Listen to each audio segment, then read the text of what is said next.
పరిశుద్ధ గ్రంథ లేఖనంలో రాయబడినటువంటి విషయాన్ని మనం గమనించినట్లయితే, శరీర సంబంధమైన మరణం లేదా ఆత్మ సంబంధమైన మరణం నుండి తప్పించగలిగిన వాడు ఎవరై అంటే మన ప్రభువైన యేసుక్రీస్తు వారు.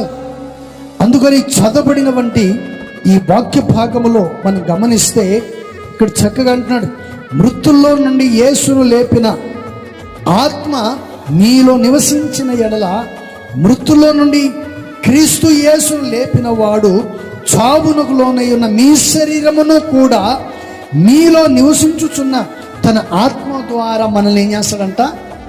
జీవింపజేస్తాడు. ఇక్కడ చదవబడినటువంటి విషయంలో పౌలు గారు ఈ విషయాన్ని చెప్తూ ఉన్నాడు. ఏంటండి?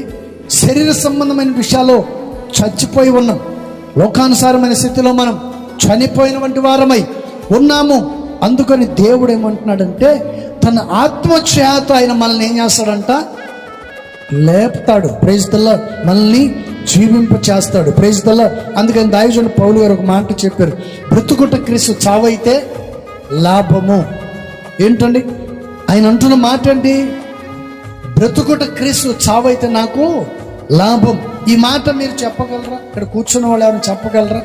ఏంటండి చావైతే నాకు లాభమే అని చెప్పగలరా? చెప్పలేరు. ఎందుకని? మీలో కొన్ని రహస్యాలు దాగి ఉంటాయి, కొన్ని అలవాట్లు, కొన్ని శరీర సంబంధమైన విషయాలను విడిచిపెట్టకుండా ఏంటండి దేవునికి తెలియదన్నట్టుగా మీరు ప్రవర్తిస్తూ ఉంటారు, జీవిస్తూ ఉంటారు. లోక సంబంధమైన వాటిలో పాలు పంపులు పొందుతూ మరలా దేవుని వాక్యాన్ని వింటూ దేవుని సన్నిధిలో ఉంటూ రోగాన్ని, శరీర సంబంధమైన రోగాను, వ్యాధి బాధలను అనుభవిస్తూ మరలా దేవునికి వ్యతిరేకంగా, విరోధంగా మాట్లాడుతూ ఉంటారు. ఏమని? అయ్యో నేను ప్రార్థనకి వెళ్తున్నాను, ప్రార్థన చేస్తున్నాను, అన్ని విధాలుగా నమ్మకంగా ఉంటున్నాను, ఎందుకు నాకు ఇలా వస్తుంది, ఎందుకు ఇలా జరుగుతుంది? ఏంటండి? తలనొప్పి ఎందుకు వస్తుంది? దగ్గు ఎందుకు వస్తుంది? జ్వరాలు ఎందుకు వస్తున్నాయి? కడుపు నొప్పులు ఎందుకు వస్తున్నాయి?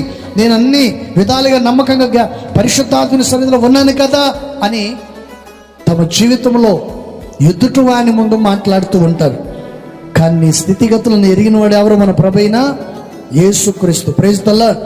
మనుషులను మెప్పించగలవేమో కానీ, మనుషుల ముందు ఘనతను పొందగలవేమో కానీ, మనుషుల ముందు నువ్వు ఏదైనా చేయగలవేమో కానీ, దేవుని ఎదుట నీవు ఏమి చాలలేవు. దేవుని ఎదుట నీవు నిలబడకుండా పోయే రోజులు కూడా వస్తాయి.